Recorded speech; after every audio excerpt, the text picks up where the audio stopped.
공모주 사기 피해를 입었다면 최근 주식을 비롯하여 코인, 부동산 투자 등에 대한 관심이 뜨거워지고 있다 하였는데요. 이러한 재테크 방법은 확실한 수익이 보장되지 않고 손실 가능성이 높아 다른 재산 축적 방법에 비해 위험 부담이 크기 때문에 과거에는 대중적인 관심을 얻지 못했던 방법이라 하죠. 하지만 경기 불황이 지속되고 각종 취업난, 물가 상승 등의 문제들이 이어지면서 근로소득이나 은행이자만으로는 안정적인 경제활동이 어렵다는 인식이 확산되었다고 하였습니다. 그와 함께 경제적 자유에 대한 개념이 대두되면서 적극적인 투자 재테크 및 근로소득에 대한 관심이 높아지게 된 것이라 하였습니다. 가장 주목을 받은 재테크 수단은 주식이라 하였는데요. 부동산 투자와 비교했을 때 많은 자본금이 들지 않고 대중적으로 잘 알려져 있어 접근성이 높기 때문에 시작하기 쉬운 투자 수단이라 하였습니다. 하지만 주식을 갓 시작한 초보 투자자의 경우 고수익을 거두는 것은 쉽지 않다고 하였습니다. 높은 수익을 얻기 위해서는 미래 가치가 뛰어난 기업을 찾아야 하며 상승장을 노려야 하기 때문이라 하죠. 초보 투자자는 정보 수집이나 분석에 미숙하기에 어려움을 느끼기 쉽다고 하였습니다. 그래서 투자 가치가 높은 종목에 대한 정보를 얻기 위해 주식 리딩방을 이용하는 사람들도 많다고 하였습니다. 주식 리딩방은 주식과 관련한 정보를 제공하여 투자에 도움을 주는 공개 대화방을 말한다고 하였습니다.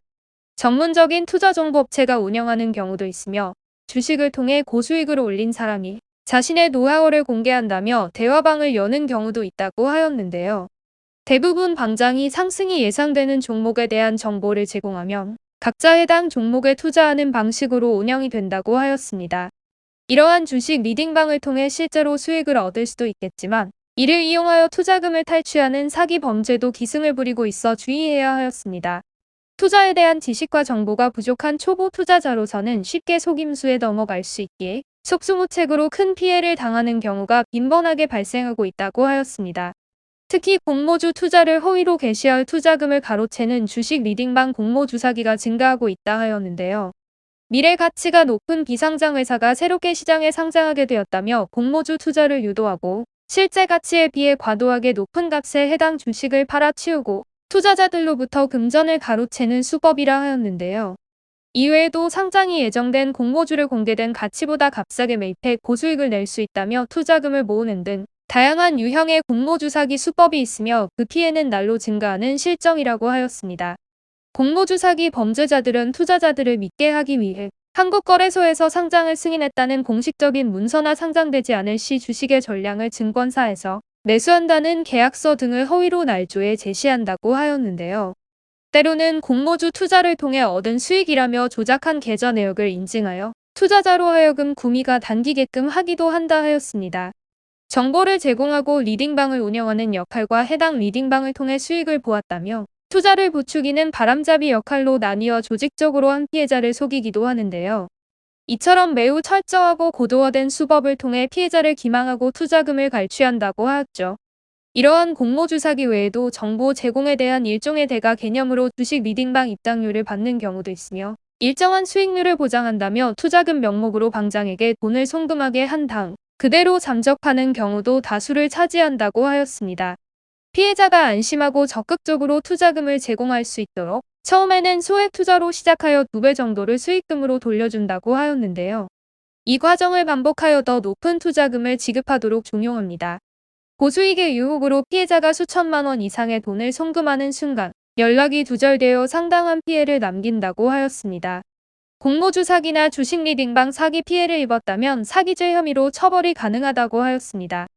형법에 의거하면 사기죄는 기망 행위를 통하여 재산상의 이득을 얻는 경우 성립하는 죄목이라 하였는데요.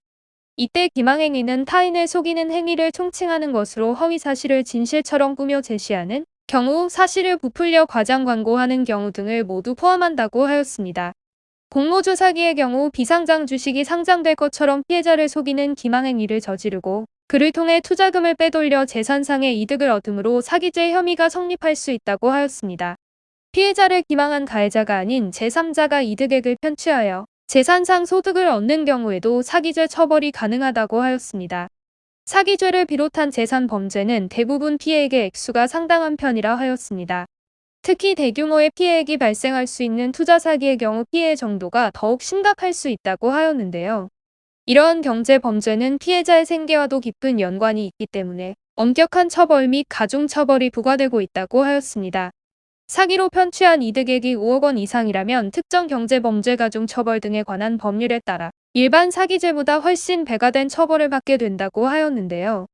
5억 원 이상 50억 원 미만 규모의 경우 3년 이상의 징역형이 가능하며 50억 원 이상인 경우 5년 이상의 유기징역 또는 무기징역이 부과될 수 있다고 하였습니다. 이러한 사기죄 형사 절차를 진행함과 동시에 민사소송을 제기하여 피해액에 대한 배상을 받을 수 있다고 하였는데요.